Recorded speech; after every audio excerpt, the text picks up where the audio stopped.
Makibalita lang kami doon sa mga investor na pumasok na dito para sabi ko parang ang dami ng mga building na nitinayo. Marami naman po talaga mga investors, lalong-lalo na po because being the capital town, Opo. no? Marami po, nakita niyo po, nandiyan na po ang ating Balar. Oo.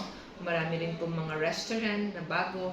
Marami po tayong mga hotels na naitayo, papuntang Balarin po yun, papunta po ng seaside, no? Oo. Nakakatuwa nga po sa aking at the time nung ako po ay nanalo nung 2019 kasi yung first term ko, sa dami po na talagang investor na pumasok, ay ako naman po kasi bilang dati naman po akong businesswoman, hindi ko po talaga pinipigilan na makapag-invest po dito sa bayan ng Buwak. Kasi unang-una po, napakalaking tulong para sa aking mamamayan na magkaroon po sila ng hanap buhay. Kasi ang hinihiling ko lang po sa mga lahat ng investors na papasok po dito sa bayan ng Buwak, ang i-hire po nila ay tiga rito po sa bayan ng Buwak. Yun po yung kaya po nakakatuwa at marami na rin po namang nakinabang.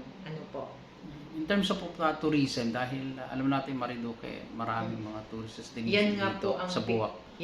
Ito pong tourism natin ay dyan po nakaay ngayon ng ating mahal na congressman. Ito po, sabi ko nga po sa inyo, kailan lamang last November 8 po, meron po tayong bisita na galing pa po ng Australian. Ang pinuntahan po nila ay ang dito po sa atin sa plaza, dito po sa ating palengke, no? Na nakita niyo naman po siguro sa pag-ikot ninyo, meron po kaming ginagawa dyan na napakalaking palengke. Yan po ang pinakamalaking palengke dito po sa buong lalawigan ng Marinduque. Siguro po matatapos din po yan. Ito po ay pondo ng munisipyo, no? Oo. Matatapos po yan in another 6 months po. Kasi may phase 1, may phase 2 po yan. Ito rin po ba yung magiging parang bagsakan? Meron din po yung yes. palengking malaking ito. Yung malaki po na yan. Kasi nga po, dito po sabi ko nga po sa inyo, inihikayat ko ang aking mga mamamayan, lalo na po sa Ilaya 3, Ilaya 4, kasi nandyan po yung mga taniman Nandyan po yung ating gulayan, nandyan po lahat na inihiling ko sa kanila na sa ganun, hindi na po kami umangka sa ibang bayan o sa ibang lugar, magtanim po kami. Oo. Kasi I want it in every barangay. Meron po akong pinaaral sa kanila kung anong klase ng soil ang dapat itanim. Okay. Hindi po pare-pareho dapat. Soil analysis po. Oo. Para sa ganun po, kung ano po yung nararapat dun sa barangay na yun po ang itatanim namin at yun naman po ang dadalhin sa palengke. Marami po tayong karanasan, particular yung COVID time, and then sa mga bagyo. Alam naman natin isla ito. Dito po ba kayang masustain yung mga agricultural product dito lang mismo? Kaya Kasi yung within mga that, nagtatanim dito? kung siguro po babalikan po natin, isa po kami sa naging awardee nung panahon po ng COVID. Opo, kasi po, nung time ng COVID na yon, ang bayan po ng Buwak ay umaangkat po mismo sa bayan, kung saan pong barangay, dinadala po dito sa poblasyon.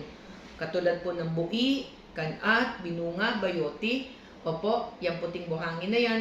Lahat po ng may mga pananim ay inaangkat po namin upang sa ganon madala po dito. Kaya nga po ang turo ko po, ang sinasabi ko po sa lahat ng aking mamamayan, lalong-lalo na sa mga kabataan. May mga scholars po kami ngayon. Ngayon po, ang hinihiling kong karagdagan sa aking sangguniang bayan at sa ating Vice Mayor Mark Senyo, na magkaroon po kami ng karagdagan pagdating sa scholars, pero kami po ay talagang, ang sabi ko nga sa kanila, ang mas kailangan po natin ay pang-agrikultura. Kasi yung ating mga farmers na talagang naiiwan na, matatanda na po. Oo. Kaya sabi ko nga sa mga batang ito, since talagang umiikot po ako sa aking 61 barangay, pinaliliwanag ko sa kanila, napakaraming linang na lupa. Napakadaming linang. Ang kailangan lang natin ay matuto ang ating mga kabataan. By year 2024, nangingi po ako ng additional funds para sa scholars at ang pag-aralan po nila ay pagdating sa agrikultura. Yun po kasi, the most important here is they know the technology. Hindi na po naman dati, katulad ng dati na ang ating mga magsasaka ay ang gagamitin po ay yung kanilang kalabaw. Yes po, Di yes ba? Mm. Para po, marami na pong technology na ngayon na po Makabago na, po, ano. na makabago na pwede pong gamitin.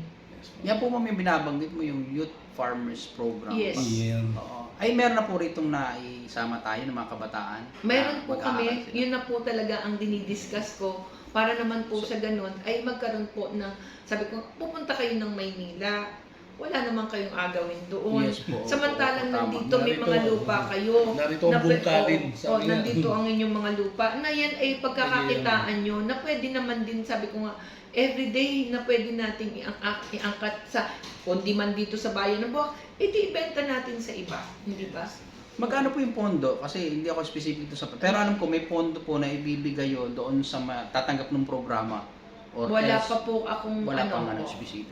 dinidiscuss ko lamang po muna. Mhm. At kung andun nga po, ito ay programa ng ating Senator Amy Marcos, maaring ako po ay lumapit sa kanya upang sa ganun po ay mabigyan po ang ating kabataan. So may mga handa na po tayong lupa kasi kinakailangan. Marami Itong po program kami. itong lupa ang kailangan. Marami po. Ano pong agricultural product po ang doon sa analysis niyo sa soil analysis? Kasi ang soil Ano analysis po, andito po at nandun po ang report sa aking agriculturist na si Edwin Nasmin. Oo, yun po yung mga talagang may aayos ko po para po matingnan ko po kung ano po yung mga soil analysis at kung ano po yung mga gulay na tamang gulay na dapat pong itanim. Ayun. Opo. Tsaka may mga scholars na po kami ngayon ng mga nag-aaral po ng agrikultura. Agrikultura. Opo, meron na po kami nabigyan na 5 po. Oo, parang ganyan din yung binanggit ni Nag-start na Congressman po Mark. kasi ako, kasi yun po ang pinaka-importante. Sabi ko nga po, sa panahon ngayon, kailangan po natin ng ating mga kabataan, lalo na po sa mga ganyang pamamaraan, upang sa ganun sila po ay mamulat. Ano po? May colleges na po ba rito na agricultural course? Meron po dito meron po na? sa MSc. Ah. Marinduque State College po. Magiging university na po yan sa mga susunod na panahon.